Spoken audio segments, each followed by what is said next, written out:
5. 어디가 활용 방법. 대학 정보와 학과 정보, 전형 정보를 맨 처음에 알아볼 때 어디가를 잘 활용했습니다. 내가 대략적으로 희망하는 대학들을 편하게 비교할 수 있어서 어디가를 통해 대략적인 목표를 설정하고 대학교 입학처 홈페이지를 통해 더 자세한 정보를 찾아보았습니다. 정보는 많이 알고 있을수록 도움이 되니 지금부터 빨리 희망대학 홈페이지에서 전형 정보를 자세히 알아보기를 추천합니다. 또 대입 박람회 설명회 메뉴를 통해 내가 살고 있는 지역 근처의 설명회 정보를 쉽게 찾을 수 있어서 내가 관심 있는 대학 설명회가 근처에서 열린다면 한번 찾아가는 것도 정확한 정보를 얻을 수 있는 방법입니다. 6. 슬럼프 극복. 시험 성적이 기대했던 것만큼 나오지 않았을 때, 그리고 자기소개서를 쓸 때 슬럼프가 왔었습니다.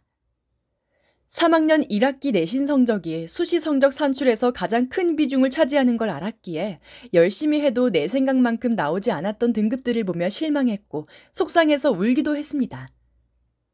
그래도 저는 그냥 한번 울고 털어버리려고 했습니다. 이미 끝나버린 시험과 성적이니 이제 와서 그것들을 바꿀 수는 없고 빨리 잊어버리려고 했습니다.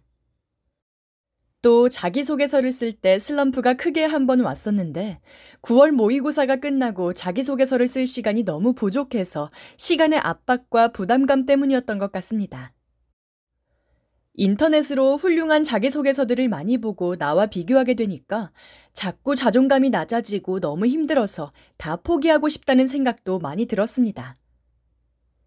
사실 저는 슬럼프를 극복했다기보다는 그냥 버텼던 것 같습니다. 자기소개서 제출 기간 때까지 뭐가 되었든 일단 결과물을 만들어냈고 제출해서 그 시간이 빨리 지나가기만을 기다렸습니다. 너무너무 힘들어도 친구들이 그 기간을 견뎌냈으면 좋겠습니다. 저는 비록 털어놓지 못했지만 부모님께나 친구들에게 혹은 선생님께 한번 고민을 털어놓는 것도 답답함을 해소할 수 있는 방법이 될 거라고 생각합니다. 일단은 그 시기가 지나가야 해결되는 고민인 만큼 고민을 밖으로 내뱉으면서 잘못의 화살을 나에게로 향하지 않게 하는 게 내 마음에 좋은 일인 것 같습니다. 7. 서류 준비. 생기부.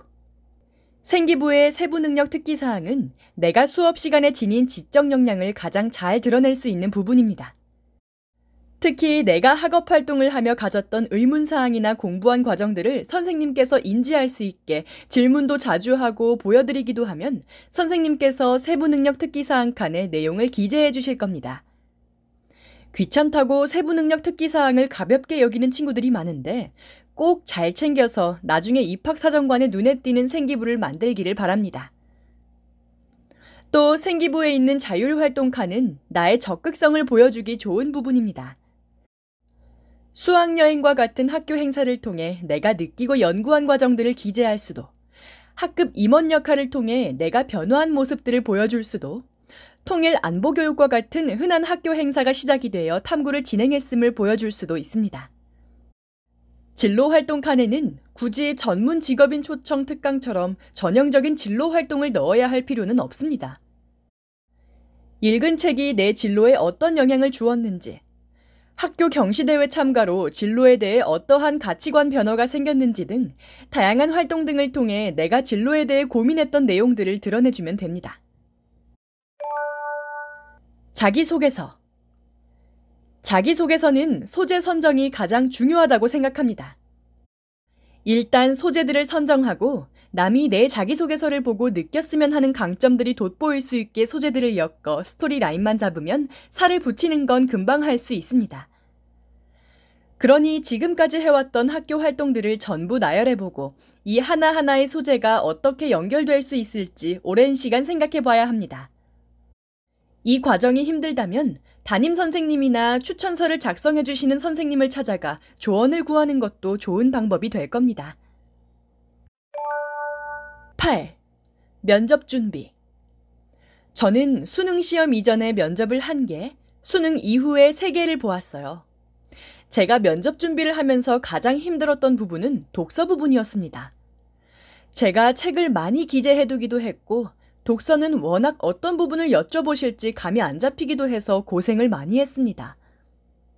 저는 일단 3학년 진로 관련, 3학년 진로 관련 외에 2학년 진로 관련, 1학년 진로 관련, 1학년 진로 관련 외 순서로 그동안 읽었던 책들을 정리했습니다.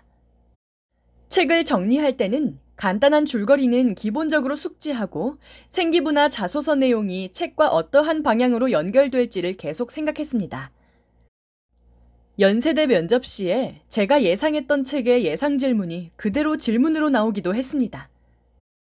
면접 준비는 각 과의 특성에 맞게 교수님께서 어떠한 분야에 관심을 보이는지를 독려해 독서나 생기부, 자소서 관련 예상 질문을 뽑는 것이 중요합니다.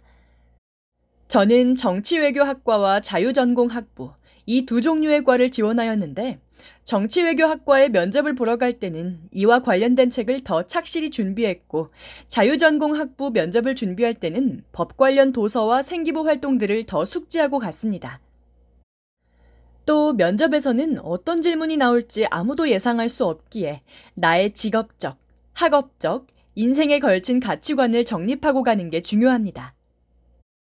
내가 확실하게 신념을 가지고 있어야 다양한 변형 질문들에 흔들리지 않고 일관성 있는 대답을 할 수 있기 때문입니다. 면접만으로는 최하 점수를 받던 친구가 면접 후 최고 점수로 합격하는 것은 매우 어렵습니다. 하지만 자기소개서와 생기부, 내신 성적으로 내가 누구인지는 대충 파악이 끝난 상태에서 직접 지원자의 얼굴을 보고 이를 확인하는 면접관에게 실망을 줄 수도 있다고 생각합니다. 그래서 면접에서 최선을 다하는 행동은 나와 비슷한 경쟁자들 사이에서 나를 돋보이게 할 수 있는 전략이라고 생각합니다. 너무 긴장하지는 말고 내가 그동안 생각했던 가치들을 교수님께 보여드린다는 생각으로 차분히 면접을 본다면 좋은 결과를 얻을 수 있을 거라고 생각합니다. 9. 수험생에게 하고 싶은 말. 수험 시절 가장 싫어하던 말은 힘든 거 조금만 참아였습니다. 내가 지금 힘든데 어떻게 미래의 내가 행복할 수 있겠냐며 조금만 참아라는 말이 그렇게 듣기 싫었습니다. 지금도 이 말을 싫어하지만 생각이 조금 바뀌었습니다. 조금만 참아라는 말 옆에 내가 네 이야기를 들어줄게 라는 말이 붙으면 조금은 참을 수 있을 것 같다는 생각이 듭니다. 누구나 힘든 시간을 겪고 사실 그 시간은 견디는 것밖에 해결책이 없는데 이걸 혼자 끙끙 앓으려니 너무 힘든 겁니다. 수험생 여러분들이 자신의 힘듦을 공감해줄 수 있는 상대에게 털어놓고 괴롭지만 응원을 받으며 끝까지 대학 입시라는 마라톤을 완주했으면 좋겠습니다. 결과가 어떻든 완주한 것만으로도 박수 받을 자격이 있다고 생각합니다. 정말 고생이 많습니다. 힘내세요.